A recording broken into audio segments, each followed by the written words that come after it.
أعوذ بالله من الشيطان الرجيم. بسم الله الرحمن الرحيم. الحمد لله الذي أنزل على عبده الكتاب ولم يجعل له عوجا قيما لينذر بأسا شديدا من لدنه ويبشر المؤمنين الذين يعملون الصالحات أن لهم أجرا حسنا ماكثين فيه أبدا وينذر الذين قالوا اتخذ الله ولدا ما لهم به من علم ولا لآبائهم كبرت كلمة تخرج من أفواههم إن يقولون إلا كذبا فلعلك باخع نفسك على آثارهم إن لم يؤمنوا بهذا الحديث أسفا إنا جعلنا ما على الأرض زينة لها لنبلوهم أيهم أحسن عملا وإنا لجاعلون ما عليها صعيدا جرزا أم حسبت أن أصحاب الكهف والرقيم كانوا من آياتنا عجبا إذ أوى الفتية إلى الكهف فقالوا ربنا آتنا من لدنك رحمة وهيئ لنا من أمرنا رشدا فضربنا على آذانهم في الكهف سنين عددا ثم بعثناهم لنعلم أي الحزبين أحصى لما لبثوا أمدا نحن نقص عليك نبأهم بالحق إنهم فتية آمنوا بربهم وزدناهم هدى وربطنا على قلوبهم إذ قاموا فقالوا ربنا رب السماوات والأرض لن ندعو من دونه إلها لقد قلنا إذا شططا هؤلاء قوم اتخذوا من دونه آلهة لولا يأتون عليهم بسلطان بين فمن أظلم ممن افترى على الله كذبا وإذ اعتزلتموهم وما يعبدون إلا الله فأووا إلى الكهف ينشر لكم ربكم من رحمته ويهيئ لكم من أمركم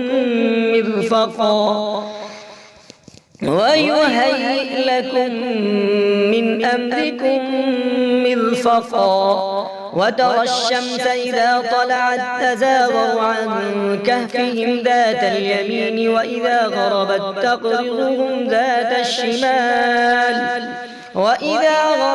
تقرضهم ذات الشمال وهم في فجوة منه ذلك من آيات الله من يهد الله فهو المهتدي ومن يضلل فلن تجد له وليا مرشدا يحسبهم أيقاظا وهم رقود ونقلبهم ذات اليمين وذات الشمال وكلبهم باسط ذراعيه بالوصيد لو اطلعت عليهم لوليت منهم فرارا ولملئت منهم رعبا وكذلك بعثناهم ليتساءلوا بينهم قال قائل منهم كم لبثتم قالوا لبثنا يوما أو بعض يوم قالوا ربكم أعلم بما لبثتم فابعثوا أحدكم بورقكم هذه إلى المدينة فلينظر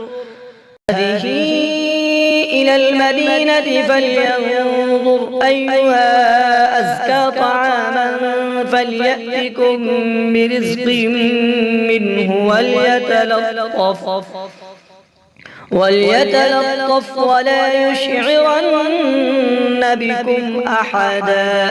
إنهم إن يظهروا عليكم يرجموكم أو يعيدوكم في ملتهم ولن تفلحوا إذا أبدا وكذلك أعثرنا عليهم ليعلموا أن وعد الله حق وأن الساعة لا ريب فيها إذ يتنازعون بينهم أمرهم فقالوا ابنوا عليهم بنيانا ربهم أعلم بهم قال الذين غلبوا على أمرهم لنتخذن عليهم مسجدا سيقولون ثلاثة رابعهم كلبهم ويقولون خمسة سادسهم كلبهم رجما بالغيب ويقولون سبعة وثامنهم كلبهم قل ربي أعلم بعدتهم ما يعلمهم إلا قليل فلا تمار فيهم إلا مراء ظاهرا ولا تستفت فيهم منهم أحدا ولا تقولن لشيء إني فاعل ذلك غدا إلا أن يشاء الله واذكر ربك إذا نسيت وقل عسى أن يهديني ربي لأقرب من هذا رشدا ولبثوا في كهفهم 300 سنين وازدادوا 9 الله أعلم بما لبثوا له غيب السماوات والأرض أبصر به وأسمع ما لهم من دونه من ولي ولا يشرك في حكمه أحدا واتل ما أوحي إليك من كتاب ربك لا مبدل لكلماته ولن تجد من دونه ملتحدا واصبر نفسك مع الذين يدعون ربهم بالغداة والعشي يريدون وجهه ولا تعد عيناك عنهم تريد زينة الحياة الدنيا ولا تطع من أغفلنا قلبه عن ذكرنا واتبع هواه وكان أمره فرطا وقل الحق من ربكم فمن شاء فليؤمن ومن شاء فليكفر إنا أعتدنا للظالمين نارا أحاط بهم سرادقها وإن يستغيثوا يغاثوا بماء كالمهل يشوي الوجوه بئس الشراب وساءت مرتفقا إن الذين آمنوا وعملوا الصالحات إنا لا نضيع أجر من أحسن عملا أولئك لهم جنات عدن تجري من تحتهم الأنهار يحلون فيها من أساور من ذهب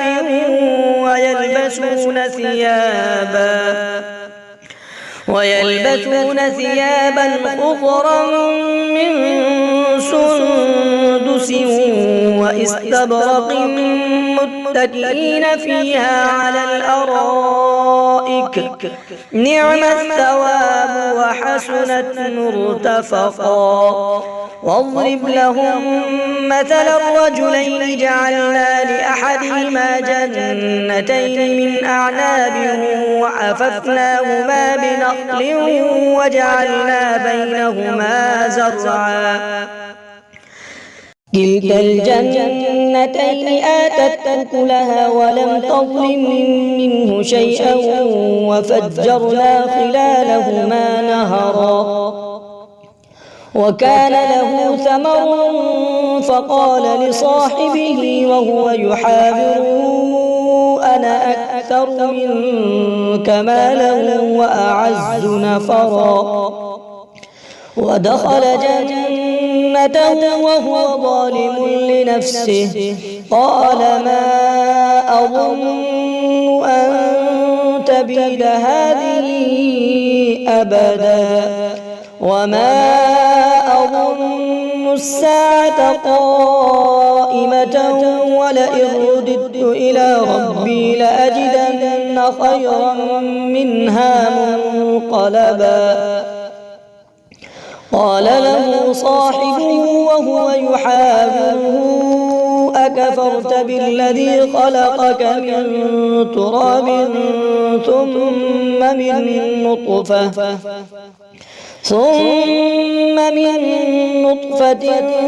ثم سواك رجلا لكن هو الله ربي ولا أشرك بربي أحدا. لولا إذ دخلت جنتك قلت ما شاء الله لا قوة إلا بالله إن ترني أنا أقل منك مالا وولدا فعسى ربي أن يؤتيني خيرا من جنتك ويرسل عليها حسبانا من السماء فتصبح صعيدا زلقا أو يصبح ماؤها غورا فلن تستطيع له طلبا. وأحيط بثمره فأصبح يقلب كفيه على ما أنفق فيها وهي خاوية على عروشها ويقول يا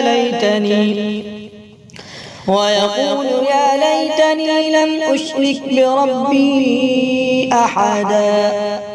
ولم تكن له فئة ينصرونه من دون الله وما كان منتصرا. هنالك الولاية لله الحق هو خير ثوابا وخير عقبا. واضرب لهم مثل الحياة الدنيا كماء إن أنزلناه من السماء فاختلط به نبات الأرض فأصبح هشيما تذروه الرياح وكان الله على كل شيء مقتدرا. المال والبنون زينة الحياة الدنيا والباقيات الصالحات خير عند ربك ثوابا وخير أملا. ويوم نسير الجبال وترى الأرض بارزة وحشرناهم فلم نغادر منهم أحدا.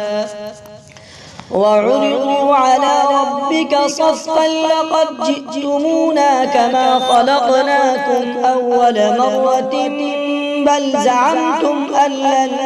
نجعل لكم موعدا. ووضع الكتاب فترى المجرمين مشفقين مما فيه ويقولون يا ويلتنا ما لهذا الكتاب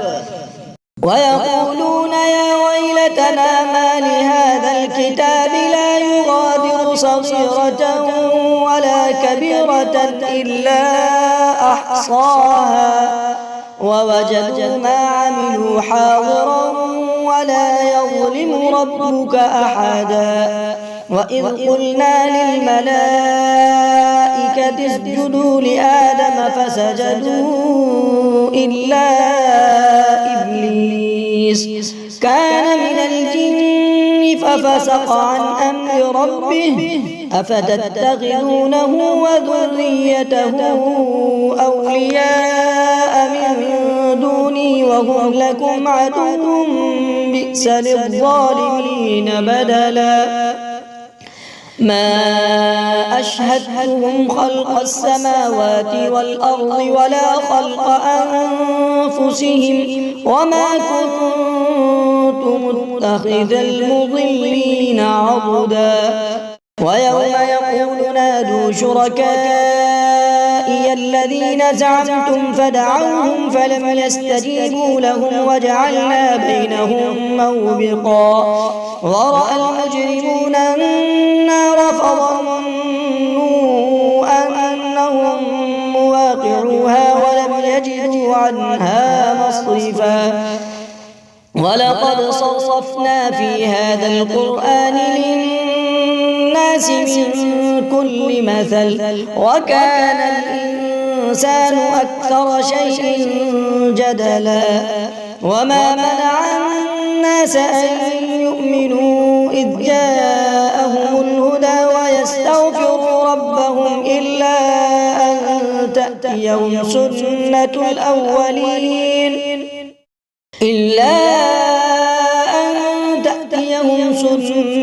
الأولين أو يأتيهم العذاب قبلا وما نرسل المرسلين إلا مبشرين ومنذرين ويجادل الذين كفروا بالباطل ليدحضوا به الحق واتخذوا آياتي وما أنذروا هزوا ومن أظلم ممن ذكر بآيات ربه فأعرض عنها ونسي ما قدمت يداه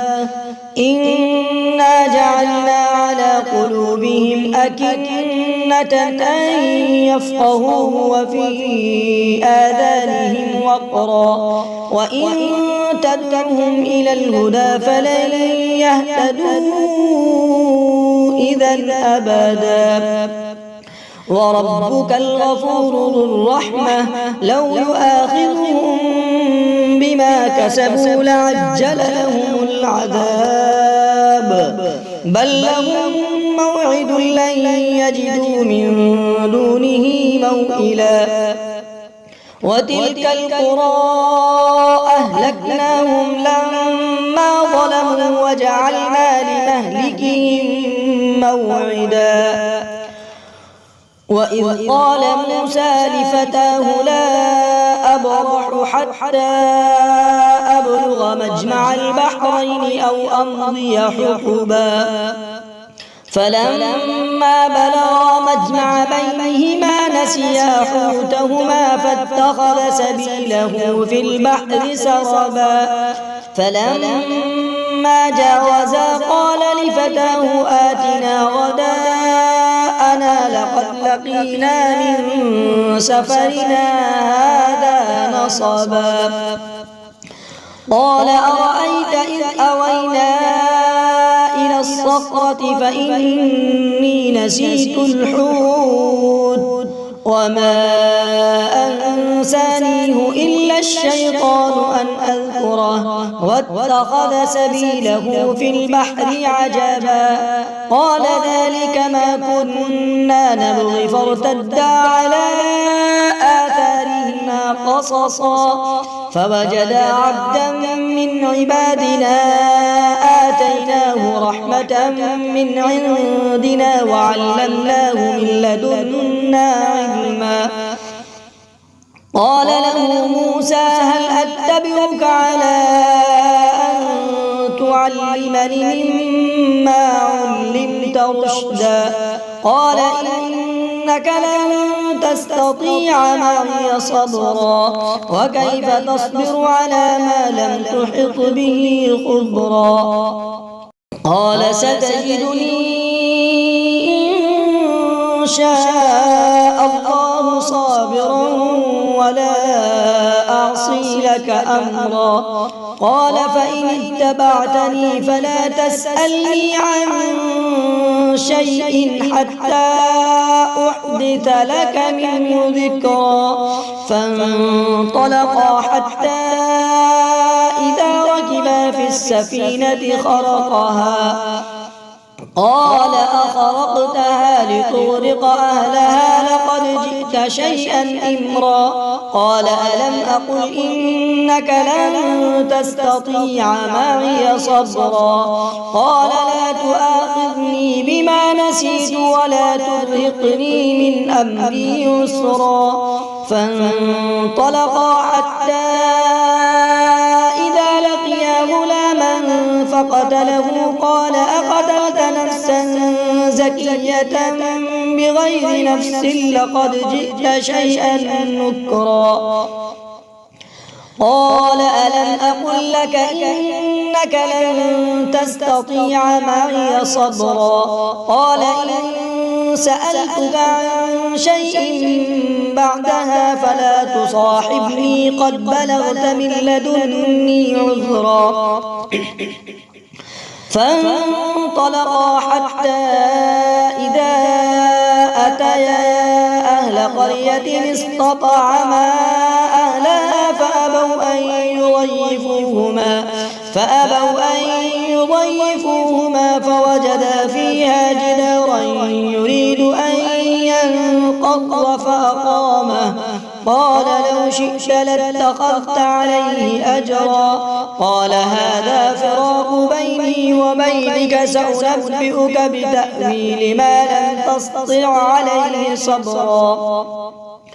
قال هذا فراق بيني وبينك سأنبئك بتأويل ما لم تستطع عليه صبرا أما السفينة فكانت لمساكين يعملون في البحر فأردت أن أعيبها وكان وراءهم ملك يأخذ كل سفينة غصبا وأما الغلام فكان أبواه مؤمنين فخشينا أن يرهقهما طغيانا وكفرا فأردنا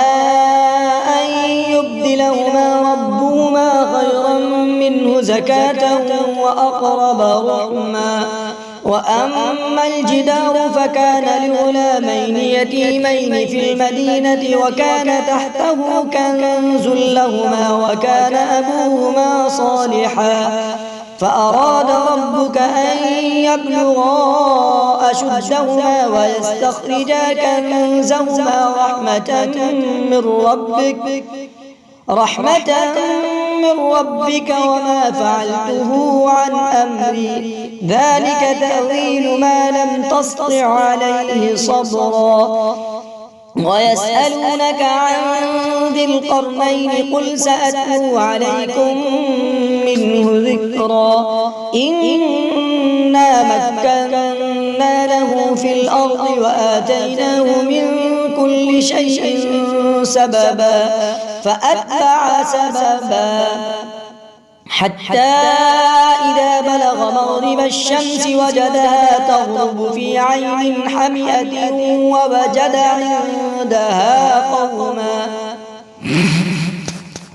قلنا يا ذا القرنين إما أن تعذب وإما أن تتخذ فيهم حسنا قال أما من ظلم فسوف نعذبه ثم يرد إلى ربه فيعذبه عذابا نكرا وأما من آمن وعمل صالحا فله جزاء الحسنى وسنقول له من أمرنا يسرا ثم أتبع سببا حتى إذا بلغ مطلع الشمس وجدها تطلع على قوم لم نجعل لهم من دونها سترا كذلك وقد أحطنا بما لديه خبرا ثم أتبع سببا حتى إذا بلغ بين السدين وجد من دونهما قوما لا يكادون يفقهون قولا قالوا يا ذا القرنين إن يأجوج ومأجوج مفسدون في الأرض فهل نجعل لك خرجا على أن تجعل بيننا وبينهم سدا قال ما مكنني فيه ربي خير فأعينوني بقوة أجعل بينكم وبينهم ردما آتوني زبر الحديد حتى إذا ساوى بين الصدفين قال انفخوا حتى إذا جعله نارا قال آتوني أفرغ عليه قطرا فما استطاعوا أن يظهروه وما استطاعوا له نقبا قال هذا رحمة من ربي فإذا جاء وعد ربي جعله دكاء وكان وعد ربي حقا وتركنا بعضهم يومئذ يموج في بعض ونفخ في الصور فجمعناهم جمعا وعرضنا جهنم يومئذ للكافرين عرضا الذين كانت أعينهم في غطاء عن ذكري وكانوا لا يستطيعون سمعا أفحسب الذين كفروا أن يتخذوا عبادي من دوني أولياء إنا أعتدنا جهنم للكافرين نزلا قل هل ننبئكم بالأخسرين أعمالا الذين ضل سعيهم في الحياة الدنيا وهم يحسبون أنهم يحسنون صنعا أولئك الذين كفروا بآيات ربهم ولقائه فحبطت أعمالهم فلا نقيم لهم يوم القيامة وزنا ذلك جزاؤهم جهنم بما كفروا واتخذوا آياتي ورسلي هزوا إن الذين آمنوا وعملوا الصالحات كانت لهم جنات الفردوس نزلا خالدين فيها لا يبغون عنها حولا قل لو كان البحر مدادا لكلمات ربي لنفد البحر قبل أن تنفد كلمات ربي ولو جئنا بمثله مددا قل إنما أنا بشر مثلكم يوحى إلي أنما إلهكم إله واحد فمن كان يرجو لقاء ربه فليعمل عملا صالحا ولا يشرك بعبادة ربه أحدا.